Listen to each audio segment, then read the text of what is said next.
दोस्तों, मेरा नाम सुरेंद्र सिंह और स्वागत है आपका हमारे चैनल नए जगह नए ज्ञान में। आज हम बात करने वाले वीरेंद्र सिंह बाबा जी से, जो हमें बताएंगे श्रवण कुमार की तपस्या क्या है। तो देर ना करते हुए फ्रेंड बात करा दें वीरेंद्र सिंह बाबा जी से। हाँ, तो बाबा जी हमें बताइए कि श्रवण कुमार की तपस्या क्या है।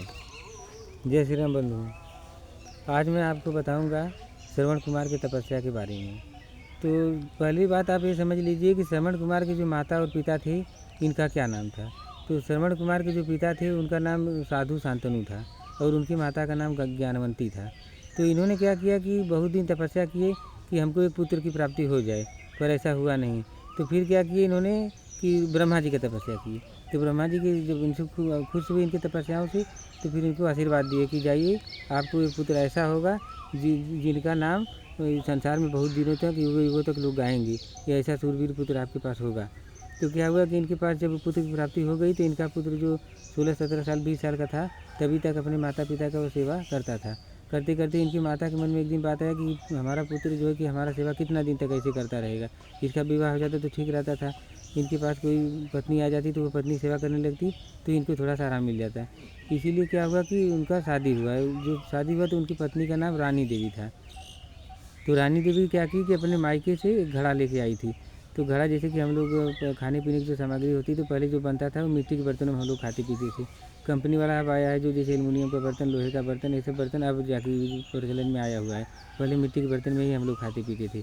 तो वह क्या की कि अपने मायके से कुम्हार से बोली कि कुम्हार भैया आप ऐसा बर्तन बना के हमको दीजिए जिसमें 2 पेट होना चाहिए, उसका 2 भाग होना चाहिए। एक ही हांडी हो, बाहर से दिखने में लगे, पर अंदर का भाग 2 होना चाहिए।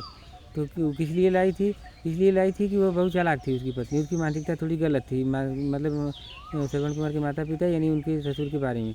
तो उन्होंने क्या किया कि सोचा कि इसमें मैं जो निर्मल खीर बनाऊंगी वह हम और हमारा आदमी यानी श्रवण कुमार और हम खाएंगे दोनों लोग मिल करके। और जो दूसरा भाग का रहेगा उसमें खट्टा वाला बनाएंगे हम, दही का, या जैसे मंठा का नहीं हो गया, जो छाछ का बनाएंगे तो खट्टा हुआ रहेगा।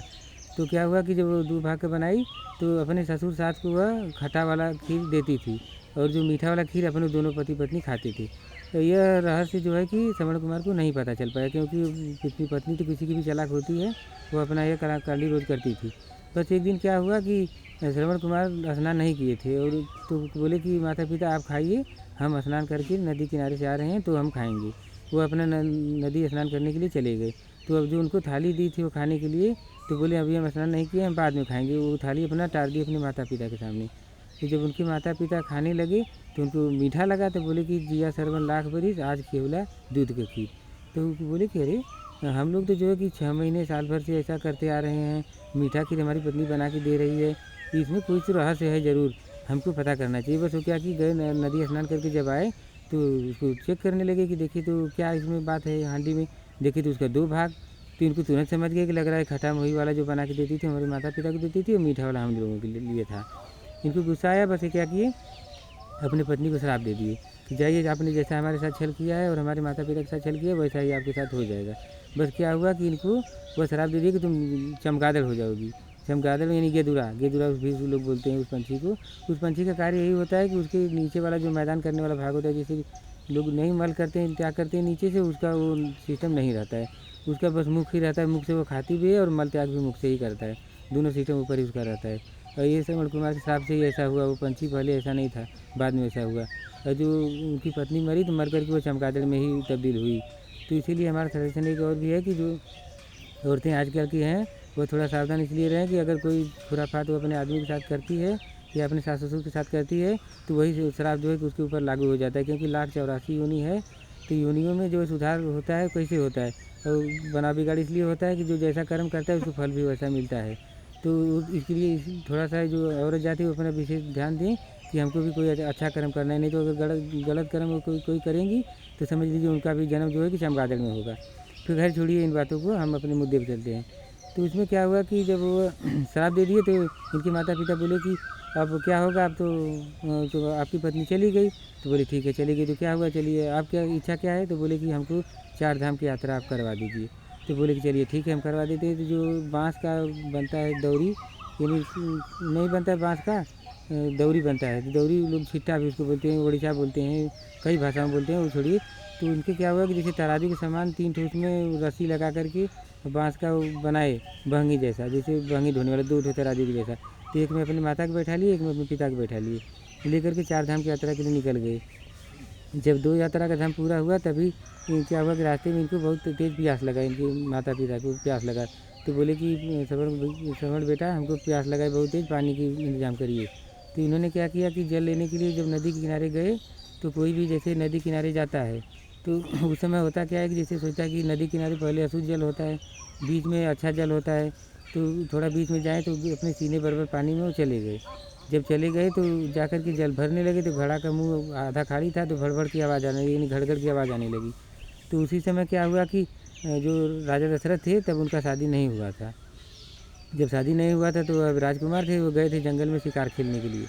बस क्या हुआ कि सप्तवेदी बाण चलाना उनको आता था और रावण को आता था और एक पृथ्वीराज चौहान को, 3 लोगों को आता था उस समय सप्तवेदी बाण चलाने। तो सप्तवेदी बाण का मतलब थोड़ा सा आप समझ लीजिए। सप्तवेदी बाण का मतलब है जो शब्द जहाँ से आ रहा है तीर वहीं पे लगेगा, इसका यही मूलभूत सिद्धांत हो गया। बस क्या हुआ कि जो घड़े का आवाज़ भड़बड़ आ रहा था उसी समय यह जो घड़े का कंठा था उसी पे तीर मारे और कंठा फूट करके जाकर के उनके, क्योंकि अब कोई जल भर रहा है तो ऐसे जल भरेगा तो जब जल भरेगा तो सीना उनके सामने था घड़े के। बस क्या हुआ कि घड़े पे जब तीर लगा तो घड़ा फूट करके सीधा उनके कलेजा में तीर जाके प्रवेश कर गया, यानी बेच दिया बाण। जब बाण लग गया तो तुरंत लगे हाय माता हाय पिता करके वहीं प्रलाप करने लगे। तब इनको लगा कि अरे अरे अब कोई लग रहा है कि हमसे अनर्थ हो गया। बस ये जाकर के बोले कि अरे आप कौन हैं बताइए। तो इन्होंने क्या कहा कि हम श्रवण कुमार हैं, हमारे माता पिता बहुत अत्यंत प्यासे हैं, यह जल आप ले लीजिए, जाकर के हमारे माता पिता को पानी पिला दीजिए, नहीं तो हम आपको श्राप दे देंगे। तो बोले कि नहीं नहीं आप श्राप मत दीजिए, हम ये काम आपका कर देंगे। बस एक जल लिए घड़ा लेकर के उनके माता पिता बताएं कि किस स्थान पे गए वृक्ष के नीचे। जब जाकर के देखे तो इनके माता पिता अपना इंतज़ार कर रहे थे, क्योंकि वो अंधे थे, उनको दिखाई दे नहीं रहा था कि श्रवण कुमार वही आ रहे हैं। बस अभी इंतज़ार में थे। तब तक क्या हुआ उनके सामने जाके चुपचाप पे खड़े थे, देखे कि उनके माता पिता वाकई में अंधे हैं। इनको बहुत दया आया, थोड़ा तरस भी आया कि अब क्या होगा, अब तो उनका काम बहुत गड़बड़ कर दिए हैं। बस इनका जो अंगूठी पहने थे अपने हाथ में, वो अंगूठी घड़ी में जब लड़ने लगा, कट कट की आवाज़ आने लगा, इन काँप रहे थे डर के मारे कि अब हम क्या होगा, जो हमको शराब दे देंगे। बस क्या हुआ जब घड़े की कट कट की आवाज़ आई तो इनके माता पिता को हाथ थोड़ा सा लगा। तो बोले कि आप कौन है, बोलो दुष्ट, जल्दी बोलो, अगर नहीं बोल रहे हो तो हम तो आपको शराब दे देंगे। तो इनका हालत बहुत गंभीर हो गया। बोले कि हम जो है कि राजा दशरथ हैं और उसके बाद जो है कि राजकुमार हैं और हम आए थे जंगल में शिकार खेलने के लिए और गलती से हमारे बाणों से आपके पुत्र का जो पुत्र था उसका प्राण चला गया, वो मर गया। तो बोले कि मर गए, ऐसा हो गया कहाँ, हाँ मर गए। तो बोले कि तुरंत क्या है, बोले कि तो बोले कि जल आप ग्रहण कर लीजिए। तो बोले कि दुष्ट, हम जल पिएंगे, आप हमने लिए जल नहीं लाए, विष लाए, वो भी पी कर हम क्या करेंगे। तुरंत क्या बोले कि जाइए, जैसे कि हमारे अभी तो आपका शादी नहीं हुआ, जैसे कि हम अपने पुत्र वियोग के कारण तो छपटिया के मर रहे हैं, तड़प तड़प के मर रहे हैं, वैसे ही तू भी जब तुम्हारा शादी होगा तो तुम्हारा जो पुत्र होगा तो पुत्र भी तुम्हारा रहेगा, हमारा तो मर रहा है और तुम्हारा रहेगा और दूर रहेगा तुमसे, और तुम भी छपटिया के तड़प तड़प के हमारे जैसा तुम भी मरोगी। यही बात दोनों पति पत्नी उनको जो श्राप दे करके और दोनों अपना अपना प्राण त्याग दिए। अब राजा दशरथ को क्या हुआ, राजा दशरथ गए अपने घर, तो गए, अब थोड़ा टेंशन में थे कि अब तो हमसे गलती काम, अब क्या करें। गए मुनिवर से समझे, तो मुनिवर उनको क्या दिए कि जो श्राप आपको लग गया है उसको विमुख अब नहीं किया जा सकता, वो आपको भोगना ही पड़ेगा। तो क्या हुआ, इनका शादी हुआ तो इनके पास कुछ दिन तक पुत्र की प्राप्ति नहीं हुआ। तो इनको थोड़ा सा टेंशन उस बात का हुआ, लग रहा है वही श्राप काम कर रहा है क्या। तो इन्होंने गए मुनि के पास बोले कि हमको पुत्र की प्राप्ति नहीं हो रही, बहुत दिन से पुत्र की इच्छा हमको है। तो बोले ठीक है, आप क्या करिए कि आप जो है कि जाइए जंगल में और आम तोड़ के लाइए। आम तोड़ के जो आम तोड़ेंगे वो एक ही डंडा से तोड़ना है आपको, एक बार से ही तोड़ना है, जितना भी आम गिरे उसको लेके घर पे आइए और वही आम जो है कि अपने पत्नियों को आप दीजिए। तो पत्नी को जो आम वो दे दिए, तो उसी आम से जो राम लक्ष्मण भरत शत्रुघ्न 4 लोग, मतलब 4 ठो देवता वहाँ पैदा हुए। बस उसी समय क्या हुआ, जब राजा दशरथ क्या हुआ, जब रामचंद्र जी को जिस समय वन गमन करना पड़ा, तो उसी समय राम लक्ष्मण सीता माता तीनों लोग जब वन के लिए निकल गए, तो क्या हुआ कि भरत और शत्रुघ्न दोनों लोग घर पे थे। तो 2 पुत्र तो उनके घर पे थे। तो उसी समय इनको सोचना चाहिए ना कि हमारे 2 पुत्र तो घर में हैं, तो क्यों छपटिया को मर गए, क्यों मरे, क्योंकि जो श्राप वो दिए थे वो कहाँ जाएगा, वही श्राप उनको लगा और राम लक्ष्मण के वियोग में वो अपना प्राण धीरे धीरे करके त्याग दिए। तो त्याग दिया। और एक बात आप ये समझिए और कि जो लोग जैसे पूजा पाठ करते कि भगवान कहाँ मिलेंगे करके छपटिया रहे हैं, मंदिर उस मंदिर, अगरबत्ती कपूर क्या क्या लोग जला रहे हैं, कितना डिंग डांग दिखावा कर रहे हैं, वैसा नहीं करना चाहिए। क्यों नहीं करना चाहिए आप थोड़ा समझ लीजिए कि रामायण काल जो है, रामायण के काल से हमको एक बात समझना चाहिए कि राजा दशरथ जो थे, राजा दशरथ अपने घर में थे, वो कहीं नहीं तपस्या करने के लिए गए। और कितने साधु संत जंगल जंगल वन वन कहाँ कहाँ फिरते रहे कि रामचंद्र जी हमको पहले दर्शन देंगे, हमको पहले दर्शन देंगे। पर हुआ क्या कि राजा दशरथ को ही पहले रामचंद्र जी दर्शन दिए। क्यों दिए? क्योंकि अब सोच लीजिए कि उनके घर को साक्षात रामचंद्र जी पैदा हुए, अवतरित हुए, तो सबसे पहले दर्शन किनको दिए? राजा दशरथ को दिए। और जो लोग साधु संत तपस्या जंगल में कर रहे थे कि हमको देंगे, तो उनको तो बाद में न मिला, जब वो जंगल के लिए गमन किए तब मिला।